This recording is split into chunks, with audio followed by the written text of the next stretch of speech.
Good evening, everybody. I'm in Walton Hall at the Open University for the first time since March. It's great to be here.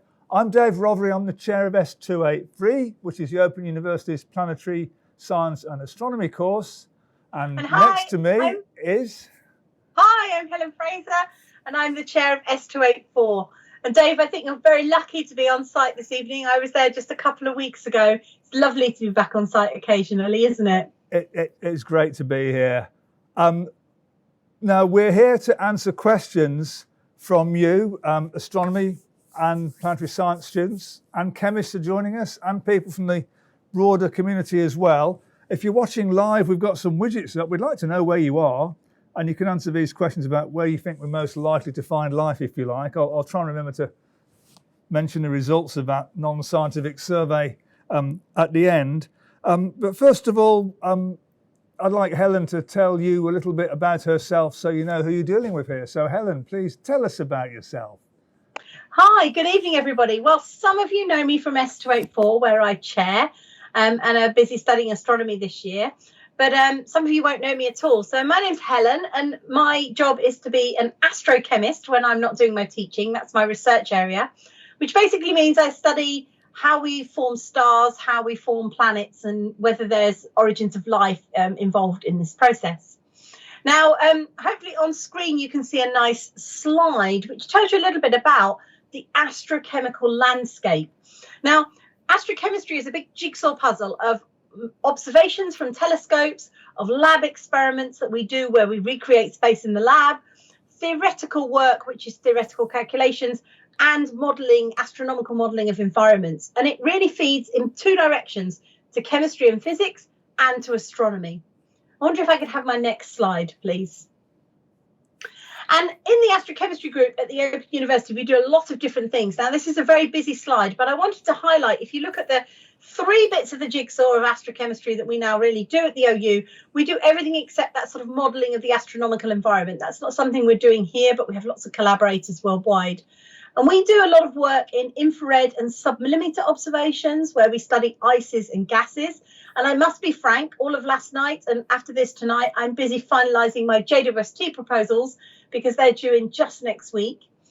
And also we use laboratories and a lot of different facilities, including neutron scattering, large-scale facilities, and the parabolic flight 0G and suborbital opportunities to do microgravity experiments.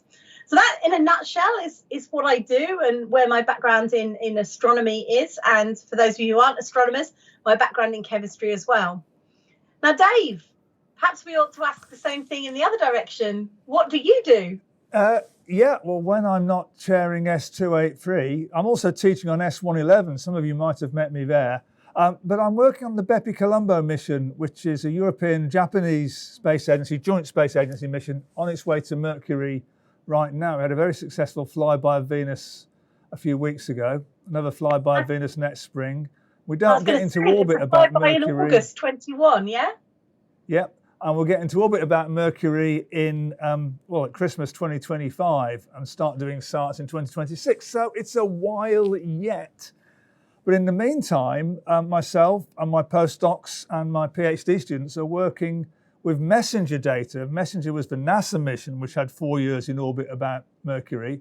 If we go to the first picture, here's one that's intrigued us lately.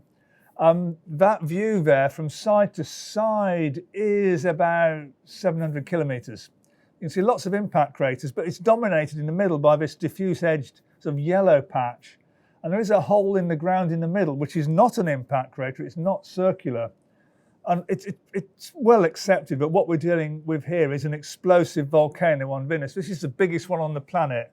It's not a mountainous volcano, it's basically a hole in the ground, and stuff has been thrown out into a vacuum and fallen back onto the ground. And in a vacuum, you don't get convection, the things just follow ballistic trajectories. That outline that's appeared is the approximate edge of a deposit, but where is the edge of a deposit? It's kind of hard to define. But let's just see an example of one of these eruptions into a vacuum. Now, it's not going on Mercury today. It is going on Io, which is a moon of Jupiter. But what you can see in this time-lapse sequence at the top edge there is stuff that's being thrown up into space from the middle of that deposit and is fanning out in all directions, and it just falls back on the ground on these parabolic trajectories. They were zoomed in on it. So the source is in the center, and it's all going up and splaying out in an umbrella fashion. And that's going to give you a diffuse-edged circular deposit on the surface of Io. Well, when these things were going on Mercury, at least some hundreds of millions of years ago, we think, it would have looked much the same. Now, what we noticed about this particular deposit on Mercury, if we go on to the next slide, is that actually it's not completely centered on its vent. The view on the left, there's a map that one of my PhD students, now a postdoc, drew. There's the vent being traced, which is off center relative to where he drew the edge of the deposit, which is that sort of stippled unit. There's the edge being very skillfully traced by one of my colleagues. And we didn't think of it at the time, didn't really notice that the edge of the deposit was not drawn symmetrically about where the vent is, but we see it there in the imagery as well. And now we've actually tried to measure the edge of this deposit. Being a diffuse deposit, it's hard to define the edge, but there's two ways of doing it. We've used a spectrometer to do it, and we've also just density sliced the image. If we go to the next slide, the view on the right is just density contours of how bright the deposit looks. But the vent is the little black ellipse in the middle, and then there's the purple zone, the blue zone, the green zone, the red zone, kind of bullseye pattern around it. And these are drawn mathematically based on the intensity of the deposit. And you can see that the center of that intensity pattern doesn't coincide with the vent. And if you look at the view on the left, you can see the vent in the lower center. That's there, and the little red triangle is the dead center of the vent. But the center of each density color pattern isn't even inside the vent. It's these four little colored crosses up there. Now, we're not suggesting at all that these crosses mark the actual vent from which the deposit was erupted. We're saying the center of the deposit does not coincide with the vent. How can we explain that? You'd think that the deposits ought to be symmetrical, but actually, no. If we go to the final slide set, if you erupt something vertically through a nozzle, it will fan out in all directions equally. But you don't have to tilt that nozzle by very much to make the deposit extremely asymmetric. Here's a 10-degree tilt in a nozzle, and you can really see that the deposit goes 3 times further on one side than it does on the other. So we only need a very slight tilt in the nozzle in the vent of the volcano to make the deposit asymmetric. So that seems like a nice explanation for why this deposit, which is the biggest one on Mercury, by the way, 250 kilometers in diameter or thereabouts. This seems a reasonable explanation for why it's asymmetric. The trouble is, it wasn't just one eruption. That vent is very non-circular and quite large, and the seat of eruption has migrated to and fro. So we've had a whole series of eruptions, the most dominant of which was certainly tilted towards the north.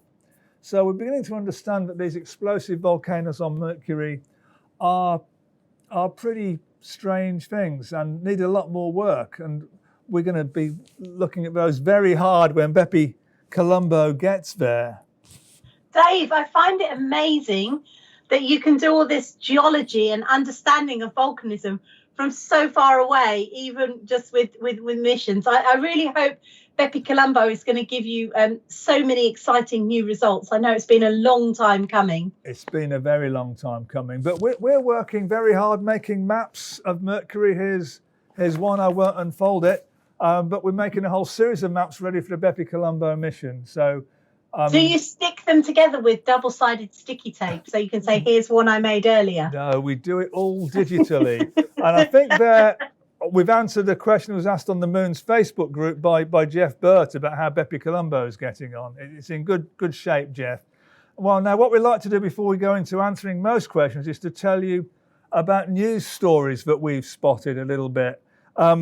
I've got a news story I'll talk about in a little while, but Helen, I'd like you to talk about a news story, and really it's we can't not have you talk about the news story that you helped make, because you were a co-author on the paper that reported the detection of phosphine in Venus's atmosphere, weren't you? So let's hear about that, and I know people have asked questions about that as well. They have. So yes, absolutely. It's been kind of one of the highlights of my year, I must say, and I've been very lucky to be part of a very big team led by Jane Greaves at Cardiff University, but including many different people who have many different backgrounds. I know today we're joined by people from all sorts of areas. I've seen someone saying about being a computer scientist. They're very important to us astronomers, computer scientists. We need good programmers in astronomy as well. We've had a lot of telescope operators. We've had biologists, chemists, spectroscopists, loads of different people. I've listed them all on this sheet here. So a real team effort. And it's important to remember science is always a team effort when we do it these days in modern astronomy. Anyway, let's go to the next slide and let me say something about what did we actually discover? Well, we discovered phosphine in the atmosphere of Venus. Phosphine, for the chemists, the non-chemists amongst you, is a molecule. It's akin to ammonia, has a phosphorus and 3 hydrogens. And we looked at what we call the first rotational transition. Some of you in S284 will just be doing topic 2 on spectroscopy, where we study hydrogen and carbon monoxide, rotational transitions and energy levels. And you may have met something about that in S111 as well. And basically, we saw 2 spectra with 2 different telescopes at 2 different points in time, but both were sub-millimeter or terahertz telescopes. And that's what's shown in this image here with the white line, which is the JCMT line, and the superimposed with the yellow line, which is the ALMA spectrum. And then the background we have here is an ultraviolet image that was taken of Venus from a Japanese spacecraft that's currently there called Atatsuki. I'm not very good at speaking Japanese, but Atatsuki. And you can see these very dark streaks on Venus. And what's quite exciting about Venus is, although we know it re-radiates a lot of radiation, we don't understand why these dark streaks exist. So it was very interesting. And the information, when we analysed spectroscopically these lines, suggested that the line had a concentration of about 20 parts per billion. And if we looked carefully, if you look at the little inset, predominantly the phosphine was coming from the mid-latitude regions of Venus. So that's basically what we reported in our Nature paper. Let's go to the next slide. Now, no one expected the phosphine to be there, not even us. We weren't going really looking for phosphine. So what were we doing? Well, as I mentioned already, JWST will fly next year, and just accepted by ESA is the mission Ariel. And both of these missions will be able to spot rocky exoplanets and potentially be able to study their atmospheric chemistry. And if you have a atmosphere which is hydrogen poor, then phosphine is touted as a biomarker molecule, so the kind of molecule that might suggest we had biological activity in that environment. But you have to be in a hydrogen poor environment, otherwise you can make phosphine very easily. So we said, oh, you know, the good thing is Venus is a hydrogen poor atmospheric environment. It's dominated, if you recall, from S283, or when you get there on S283, by carbon dioxide. And so our science question was, well, could we test this on Venus and get an upper limit to how much phosphine might be in an oxidizing environment? So let's have a look at the next slide. And obviously what we did was we basically discovered this 20 parts per billion of phosphine, and we were like, oh my goodness, how do we have so much of it? I think it's very important to remind everyone we never claimed that we found life on Venus. I know that some of the media were incredibly careful. Some of the media are a bit less careful. But what we did was we went and had a look. How could we possibly produce phosphine on Venus? There aren't easy chemical routes. And phosphine is a molecule that's been detected to be on Jupiter and on Saturn. But that's for different chemical reasons. But we looked at things like lightning, photochemistry, volcanic activity, like we heard of from Dave there on Mercury. Venus also has volcanic activity, metaphosphate geologies, delivery by meteorites, atmospheric chemistry, many different ideas. But every single idea we came up with and we tried to understand had 4 orders of magnitude too little phosphine to be able to explain what we'd seen. So we had to ask ourselves, what are we missing and what don't we understand? And that's where we came back to asking the question, well, how do we get phosphine on Earth? And there are 2 ways. One is it's man-made, and when we break down concrete, we produce phosphine that we find in our atmosphere.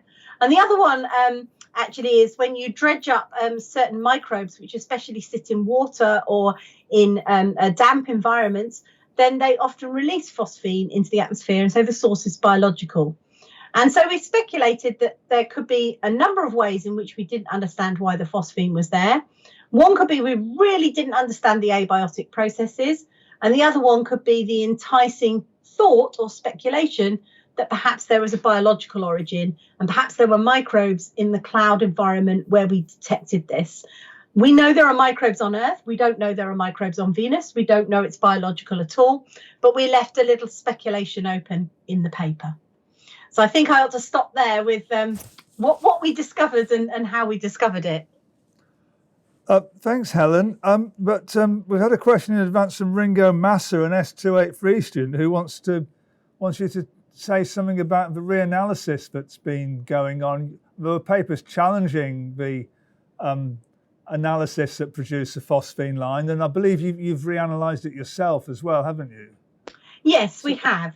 So what I've got another little slide up here. So you don't have to be able to read everything on the left-hand side, but hidden in here at number 10 is our phosphine paper that was published on the 14th of September after a journey that started in about 2007. So we've had a very long journey, and our first detections of phosphine came in 2016, and we finally published in 2020.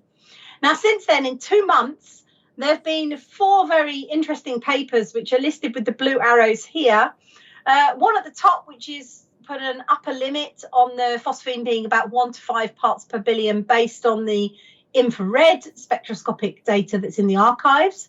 Actually, there's another paper that suggests it's there from the Pioneer mass spectrometer data. And then 3 papers which have all sort of said, no, it's wrong, the detection isn't there at all. If you reprocess the data from the telescope a certain way, you can't find the line. And it's not to say that's not true. Depending on how you process the data depends on what comes out. The challenge is that when you're using very big telescopes like ALMA and JCMT, ALMA in particular, to observe planetary objects, it is very difficult. And you notice that in our very big team for this discovery, we had an awful lot of people who were also experts in using the telescopes in question. So unlike these other papers that have come subsequently, we've really worked with the experts at knowing how the instruments were working. One of the reasons why lots of people have challenged our result is because we made all of our raw data, all of our reduction programming, all of our analysis, and all of our final data completely public. They're available to everyone, so everyone could go in and have a look and criticize and disagree, and that's very unusual in science. You don't normally get so much openness, and as a consequence, you could argue it's backfired on us, but we don't think so, because it's been very interesting because different people have taken different approaches to looking at the data. The challenge has been that in actual fact, the telescope operators used our data to discover that one of the ways they had calibrated the data on ALMA was not ideal. So that's just been redone over the last couple of months by the experts, not by us at all. That was something beyond us. That comes before we did our work. The challenge is that, so these papers, I think the question was about the Snellen paper and the JCMT data. They were both used with data that wasn't reprocessed. So that's very interesting. They're accepted papers. They're in the literature, but they're not using the latest data. And the Villanueva paper also didn't use the very latest data. None of the papers have done exactly what we've done or processed all the data, but we have reprocessed our data incredibly carefully. And that's what you can see in this purple box here. Now, I think you'll agree, the line that's in red is much smaller than the line we published in September, which is the green line. We're now at a limit of about 2 to 5 parts per billion, but not 20 parts per billion. So the line has got a little bit smaller as we've gone through the recalibration process. However, the line is still there. Actually, we have much more evidence now that the line is definitely phosphine, and we've just resubmitted another paper to Nature. And the other interesting thing is, even at 5 or 2 parts per billion, we still don't have the chemistry or the understanding of Venus's atmosphere to explain why it's there at all. So actually, the overall conclusion of the paper remains the same. We've discovered phosphine on Venus, and we can't really explain why it's there yet. So it's quite exciting news, I think, all round. Thanks, Helen. Just to finish this off, Simon Austin's noted that we've got these widgets where people are voting for the most likely and the second most likely place to find conclusive evidence of life in the solar system. It says not many people are voting for Venus. I was wondering if you would put Venus in the top 2 most likely places to find life. Well, that's a really good question, Simon. Thank you. Simon always asks difficult questions on the forum. He's challenging. I like it, Simon. It's very good. Actually, I would put it, probably wouldn't put it at number 1. My number 1 choice would be, well, maybe I'll tell you at the end so I don't cheat. I would put it in my number 2 choice, just because I feel we've gone to Mars for a really long time and we keep finding water and we keep finding lots of things. I appreciate it's a little bit like if I go and dig one hole somewhere on the Earth and say I haven't found a human, there can't possibly be humans on Earth. It's not true. But I think it's quite exciting sometimes to look where we don't expect to look. And we might be wrong, and that's fine. And we might be right, and that's fine. Carl Sagan was the very first one to propose that there might be life in the cloud decks of Venus. And he was a real hero of mine. If you don't know, he was the person who wrote the book that's behind the movie Contact. A really amazing person. If you've never seen some of his historic discussions, go look them up on YouTube. They're really amazing. But he's a bit of a hero of mine. So I'm going to plump with Carl Sagan and say, Simon, yes. Wouldn't be in my top 2, but it would be on the list. It's such a hostile environment. Where do you get your nutrients from? It's not going to be a rich biosphere up in the clouds, is it? Compared to a nice warm ocean below the ice on Europa or Enceladus. But absolutely not. But who would have expected that in the middle of a nuclear power plant in radioactive environments where we certainly wouldn't survive, there would be microbes living and surviving and managing, I always think whenever we think we've understood, even on Earth, an extreme environment, we suddenly discover there can be life elsewhere. That's true.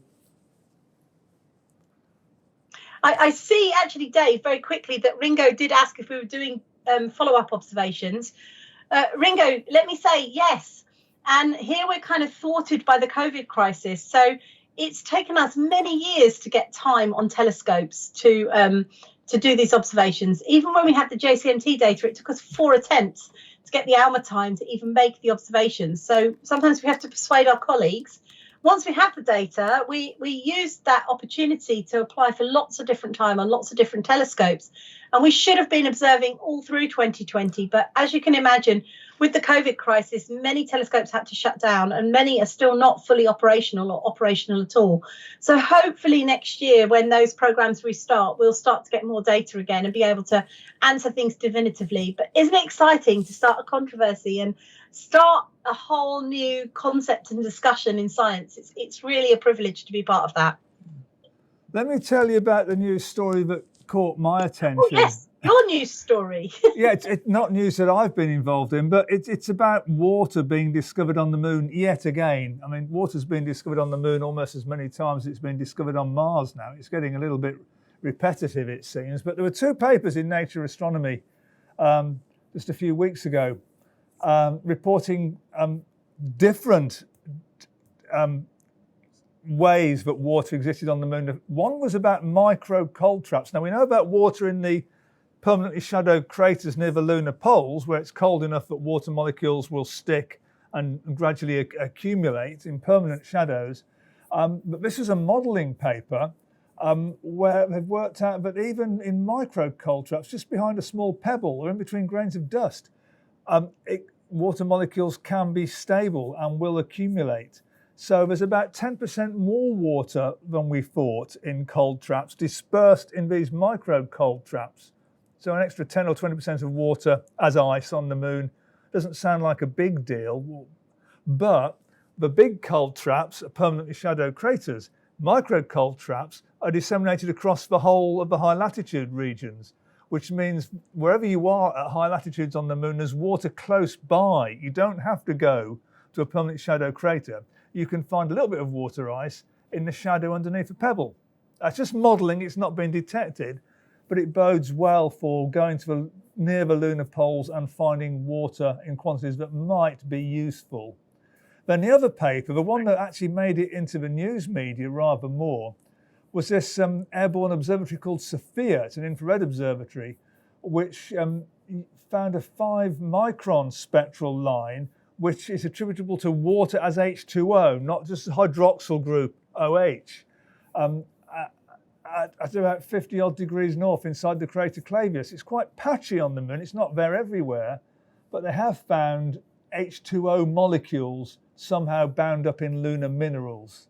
There's a next slide just shows a spectrum of this for those that like spectral lines. So the red line is where there is water, and the blue line, no evidence of water in particular. So infrared looking at planets and moons is paying off dividends these days. It's amazing, isn't it? And actually, this is really starting to drill down, isn't it, Dave, to the potential for where else you might find small deposits of water that you could exploit, perhaps if you were on the moon or something. Yeah, the moon's going to be a decent place to go to, and you can survive off the moon. We have people at the OU, postdocs and PhD students, working on in situ resource utilisation on the moon and on how to extract water on the moon. So it's nice to be in a place that's leading with this. And this kind of leads us on to a question we had in advance from Mike Warren. He's a student on S282 and S284. He's asked pretty much the same question in each forum. What opportunities do you see emerging for lunar-based astronomy and planetary science activities over the coming decade or two, given the huge uptick in load capacity for lunar voyages? Well, this is a good question, Mike. Now, Mike, I know actually that you've done as you were told and gone to the tutorial tonight. So well done. I hope you had a great tutorial on S284, and I hope you're watching this in the catch-up, but we're definitely going to answer your question for you. So actually, we've talked for many years about using the far side of the moon in particular for radio astronomy and optical astronomy and sometimes infrared astronomy. The huge advantage there is it's radio quiet. I've taken my mobile phone out of the room while I'm doing this, but more and more bandwidth is being eaten up on the Earth by the various ways we communicate these days. And, as we have more and more Starlink and OneWeb satellites up in the air, a lot of light pollution happens from these satellites on our large telescopes. And there are some recent interesting articles which suggested it might take only a decade or so before ground-based optical spectroscopy and optical observations may be very difficult, if not impossible to do, due to the large, small-scale satellite constellations that will be up in the sky. So the lunar environment is a real possibility, and doing astronomy there. I think the challenge with all of that is, as ever, the materials, getting things there, building big enough telescopes to do the next steps, because there's no point in just using a place for the sake of it. It has to be something better than what we already have or what we can achieve in a space mission or here on the Earth. And I think, yes, there are large uplifts, but still you can take mirrors in pieces and maybe instruments and payloads in pieces, but still there's a lot of the infrastructure that has to hold things, a lot of the robotics. At the moment, we construct telescopes with human beings, so that would mean needing a permanent astronaut presence or almost permanent presence. We could then operate perhaps the telescopes robotically, but if we're on the far side of the moon, we need to think about communications. It will need sub-satellites, linkages. So there's quite a lot of technological challenges to still realise. But the Chinese have cracked it. The Chinese have been on the far side of the moon with their U-22 rover for it must be 20 lunar days now. It was January nearly 2 years ago they landed. They put a satellite in a lunar Lagrangian point beyond the moon from the Earth that could always see the far side and see beyond the limb of the moon to the Earth. So they've got the communication link there, and they're operating a robotic rover that's chugging around in the South Pole Aitken Basin. It's brilliant. Absolutely, Dave. And I think what the Chinese have achieved is fantastic.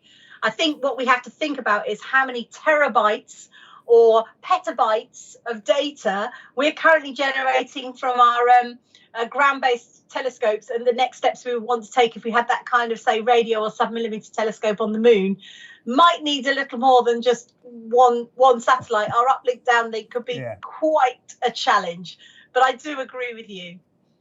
Now, Dave, I can see that quite a lot of people, I don't know if you wanted to add to that really from the planetary science point of view, whether the lunar environment was a good place for planetary science. Well, there's much more we want to find out about the moon, because we got 300 odd kilograms of Apollo samples from a very limited part of the moon. Chinese, again, are going to be landing on the moon before Christmas and bringing some samples back from what we think is some young lava flows on the near side. We need samples from more places on the moon. The lunar chronology is quite poorly constrained. It's brilliant when we did it, but we'd like it to be better constrained now. We want sampling from more places. We see some strange lithologies amongst lunar meteorites, but we don't know exactly where on the moon those came from, so we don't have the provenance. So we'll learn a lot more by continued sampling on the moon. And we also want to learn how to live on the moon so we can have a base that can operate there long term, as we do in Antarctica. The longer you stay there, the greater the returns will be. So I'm excited by getting men and women onto the moon quite soon. And it may well be Chinese people before it's a NASA lunar landing, but we'll see. So interestingly, Dave, there's a question on the S283 forum from Ratty Pipkin that actually probes a little bit further into what we were just discussing. So she said, I read something that mentioned the ISS will be reaching the end of its project lifespan and will be abandoned. I've also heard of plans to build a moon base with materials such as 3D printed bricks. Would it not make sense to move the ISS onto the moon or into an orbit to use it as a starting point rather than scrapping it and starting from scratch? Well, I can see the point, but it wasn't really designed for that. If you want to accelerate the ISS out of Earth orbit, which direction are you going to push it in without it falling apart? Because it's not designed to be pushed. You couldn't get it onto the lunar surface, it would crash. And if it did, well, which way is up? The ISS doesn't have an up or down.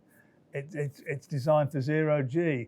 I don't think you could even get it into lunar orbit. It's going to stay in low Earth orbit. If we're going to assemble some space station in lunar orbit, which is on the plans, it will be transported in bits and assembled in lunar orbit. But once you're on the surface, 3D printing using local resources as much as you can is important. And that's where a lot of energy is going to be directed. But I don't think we can repurpose the ISS, can we, Helen? No, I think I agree with you. I think the challenge as well is in low Earth orbit, there's still a lot of protection from the Earth's magnetosphere. So the radiation load on the astronauts, even for a 6 or 12 month stay, is relatively low. And although the trip to the moon is much shorter than that, in actual fact, the radiation load is much higher. And once you're at the moon is much higher. And simply the shielding and all of those things probably wouldn't be very good for a lot. I've just lost Helen. Helen's frozen. Let's move on while we try to get Helen back. Nobody's asked a live question, but a question we had in advance from Clive Roberts is, do any of the alternative theories to the Big Bang have any credence to them? And would they make any substantial difference to current thinking on the origin and evolution of our solar system or the Milky Way galaxy? And I was really hoping Helen could answer that one, but until we get her back, we can't. Clive, I don't think how the universe started has a lot of bearing at all on the origin of the solar system, because the solar system is less than a third the age of the universe.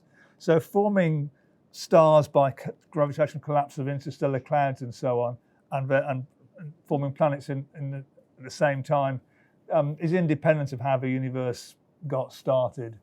So that's all I'm prepared to say to you about the Big Bang. Nobody's asked another question yet. So what I think we'll do, if we can, is talk about another news story, which is about subglacial lakes on Mars. Are we able to get the Mars slides up? But story broke in the past month about a confirmation of lakes below the ice cap at Mars's South Polar region. We can just show that picture whenever we like, because it's just a general view of Mars's South Pole. That's a permanent ice cap of water ice, and there had been suggestions based on an instrument called MARSIS, which is a an ice-penetrating radar on a spacecraft orbiting Mars, but there's a layer below the ice which is liquid water. You're getting reflections back from a liquid water surface in patches underneath that ice cap. And students who are studying S283, this wonderful book here, if we can switch to this camera, when you do S283 Book 2, you will learn about Lake Vostok in Antarctica, which is a subglacial lake detected by radar. There are subglacial lakes underneath Mars's south polar ice cap. And the new result is that there's now data back suggesting that it's not just some kind of interface between ice and something else. It looks very much like it's a liquid, so it's liquid water, not just a reflector. It's pretty clear in this paper that's in Nature Astronomy, pretty clear that there's now ponds of liquid water underneath Mars's ice cap. And that's interesting for Mars habitability by organisms, because it suggests that it's somewhere, if there's liquid water, it's warm enough for water to be liquid. And that's no surprise. If you insulate yourself below 2 or 3 kilometers of ice and you've got the heat leaking out from the planet, it's no wonder the base of the ice cap is warm enough to have liquid water. So we've got liquid water, which is much more easy to live in than ice at minus 40 Celsius or anything. So we've got liquid water. All it needs is a source of energy. Well, are the rocks chemically reacting with the water? Is there some way for life to subsist? It's not a great environment to live in, but it's possible for some microbes to survive down there. So as far as we can make out, there are habitable environments below Mars's south polar ice cap. What we don't know is if they're inhabited. I saw Helen reappear momentarily, but we still lost her. Oh yeah, and if you want to follow up that Mars story a little bit further, it's not my work at all, but I wrote a piece about it for The Conversation. If you go to theconversation.com, there's all kinds of articles there, including several by me on planetary science, which includes this one about looking at this subglacial lake story on Mars. And amazingly, I'm back. Helen's back. Yeah, madly, my internet crashed entirely, and so I've taken myself off the wired connection and quickly got up the wireless and managed to get myself back for no reason that is understandable at all. No one else lost it. But you know what it is? I have a partially managed Mac by the OU, and every so often it has a policy requirement and it just cuts me off from the internet. And it never happens, and I've been on that link for 4.5 hours, and literally it just suddenly happens. How frustrating. Have you noticed in science fiction movies when the computer goes wrong, it's never because it's doing a Windows update. It's always something far more sinister. Absolutely. There are quite a few questions coming up, actually. They are. Well, I've been talking about water below Mars's polar caps while you've been away. And this is what people are asking about, isn't it? Yes, it says so. David Folks has a great question. He says, does the water ice, liquid water on Mars, have a high proportion of heavy water, and does that inhibit life? Is it just about heavy water? Oh, we don't know. Okay. Mars's atmosphere is enriched in heavy water. The deuterium-hydrogen ratio is high because the water's escaped. Most of Mars' atmospheric water has escaped to space, so it's enriched in deuterium relative to hydrogen.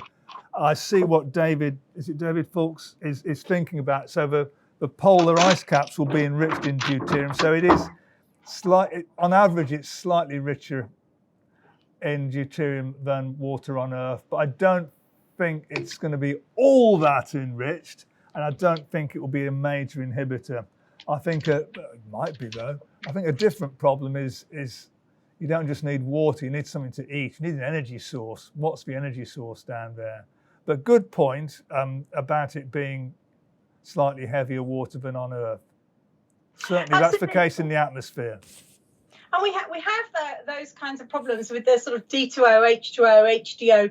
We have those in many places in space, actually, like even in Enceladus, and even on the moon, and even in interstellar regions. And there is another question as well, Dave, which I think is kind of one for you. Yeah. It says, In addition to spectroscopic data, are there experiments planned for Mars to set up microbial growth in soil samples from different depths? I think Peter's ready to violate the UN agreements on planetary. Well, it depends whether you take your microbes from Earth and put them into Martian soil, which you'd struggle to do that under current planetary protection protocols, wouldn't you? But you could try to take a piece of Martian soil and incubate it, which is what the Viking experiments did. There's nothing to stop you doing that. But the only spacecraft which is drilled into Mars is the seismic spacecraft. SEIS is the instrument. What's the lander called? Help me out here, Helen. InSight. InSight has drilled. Yes. Well over a metre. I don't think it got down 2 meters to put a heat probe in and to implant seismometers into the soil. I don't think bringing soil up from different depths to incubate it is in any current mission plan, but it's an obvious thing to try. I think we'd do a much better job than Viking did these days, trying to incubate stuff in Martian soil, don't you, Helen? I do, and actually I think what's very interesting is a lot of people, what they do is they don't necessarily use real Martian soil, but there's a lot of analog experiments that go on, not just with Mars, but also with Europa and Enceladus, which try and study, and the Moon, which really try and study how microbes might have survivability in unusual environments. And even in some cases, we have a group at the Open University who lead research where they often expose very unusual microbes from Earth, extremophiles, on the International Space Station, on the outside of the space station, and they have a look genetically at those that survive. And what's very interesting is very early on they discovered some microbes survive very well in the space environment where you might not expect them to do, and others of them do actually die. So it's a very interesting issue about the biology and the microbial and the genetic throughput of what survives where. Yeah. Certainly really interesting. We're going to have to wrap up soon, but I see Jeff Burt's asking, is there a reason why a rover mission hasn't been sent to the Martian ice caps? It would seem to be the place to go to look for ice. Well, not on top of the ice caps, Jeff. You need to get below about 3 kilometres of ice to find where there might be life. So I'm not sure it'd be all that profitable to trundle around on the surface unless you've got an awfully long drill. And it's very cold at the Martian poles. So you'd have a big problem keeping your rover functioning for a long while. It's much more fruitful to go to warm, low latitudes and also low altitudes. If you're relying on a parachute for your descent, you need to land somewhere low, not high. And certainly the Martian South Polar Cap is quite high altitude as well. So there are all kinds of challenges. I think there are easier wins. If you've got the money to send a rover to Mars, landing on the polar ice is probably not high on the priority list, really. Helen's nodding. I am nodding, and actually also, I mean, there's been lots of proposals, more on the NASA side, I know, than the ESA side, but about going to Europa or Enceladus, going to one of the icy moons, because there we probably think there is a liquid ocean underneath, and there might be something quite interesting, especially on Enceladus, to have a look at. But actually, that's quite difficult too. You need to drill through. You need to go a long way. You need to drill through a lot of ice. You need to. There are some marvelous missions about putting submarines under the ice and all sorts of weird and wonderful things.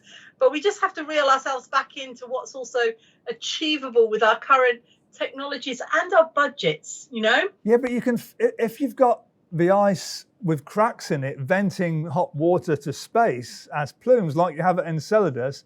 And possibly now and then at Europa, you can fly through the plume. And they've done that on Enceladus. Cassini did it. It wasn't designed to do that, but it's found all the ingredients for metabolic processes on the floor of Enceladus' ocean, which is going to be warm and you've got water reacting with rock. They've got silica particles, they've got molecular hydrogen, they've got organic molecules. And you don't have to drill through the ice. That brings us back to where the Venus story really started, because we started by observing the plumes of Enceladus, you know, as a team. That's what we first observed from the ground. So now I do see that there are there are a couple of questions before we finish that we ought to go to, but I just want to remind everyone, if they haven't voted yet, to vote on the widget's most likely place to find conclusive evidence of life in the solar system. There's a hot competition going on, and Venus bringing up not quite the rear, so that's quite good. But do keep voting. But Dave, just slightly light-hearted for a moment. Damien has asked, what type of waistcoats do Martians wear? Now, Damien, if of any sense, it's like this. I have to say before Dave answers, he has the most amazing waistcoats, and for Dave, this is a very tame one.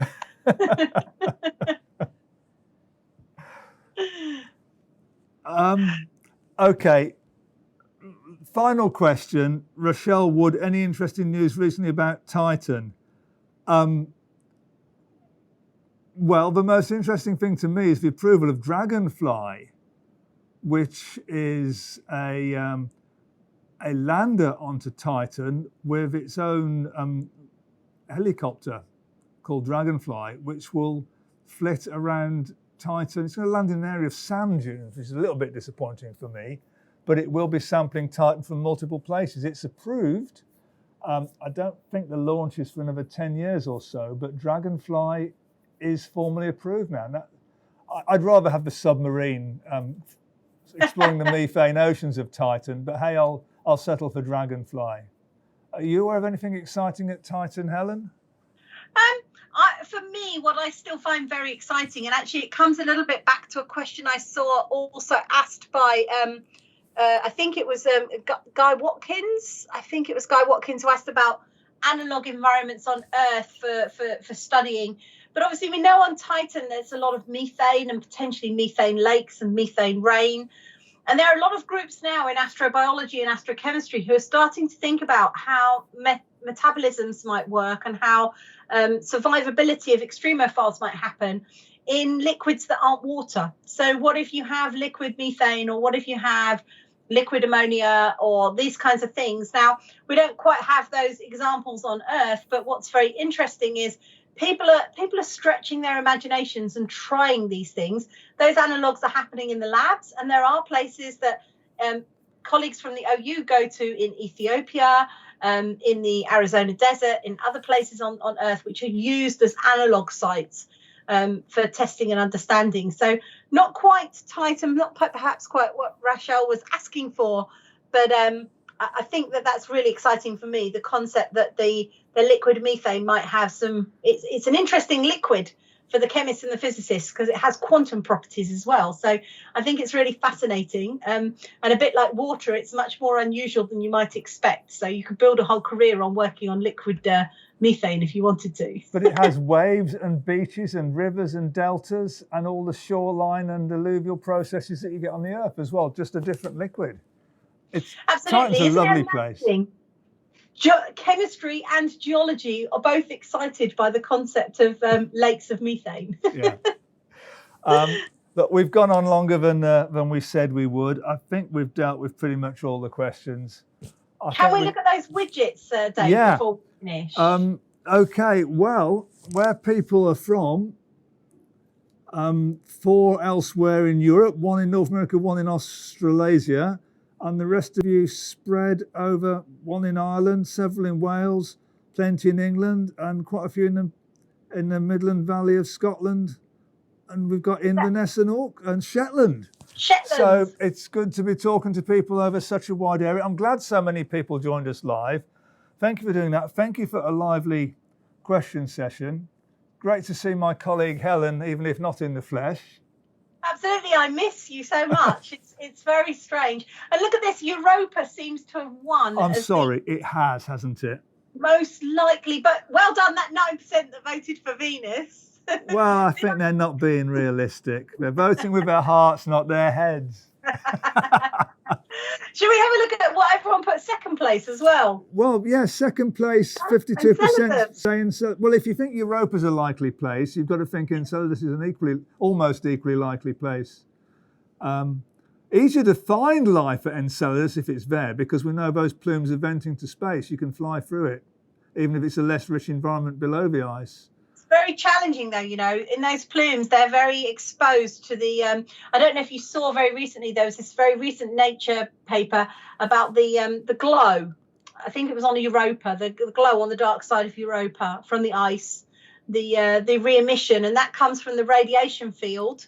Yeah, but if we're below the ice, where the life would be, they don't have to worry about the planetary magnetic field. It's just the biomarker's survival in the harsh radiation environment, isn't it? Sample the stuff quickly, I suppose. Yeah. Well, look, thanks for joining us. There will be another one in March. I think we're looking at Thursday, the 9th of March, but we'll publicise the date to 283 and 284 students and via other channels as well. I think some people have joined us via the Moon's Facebook group and so on. I know is it National Chemistry Week or something? People have joined us through that as well. It's good to have a diverse bunch of people joining us. And I'd like to thank Kate and Ben for coming in tonight and making this all possible technically. And with that, I think we'll say good night. Absolutely. Thank you so much for having me, and thanks, guys. It's lovely to see you.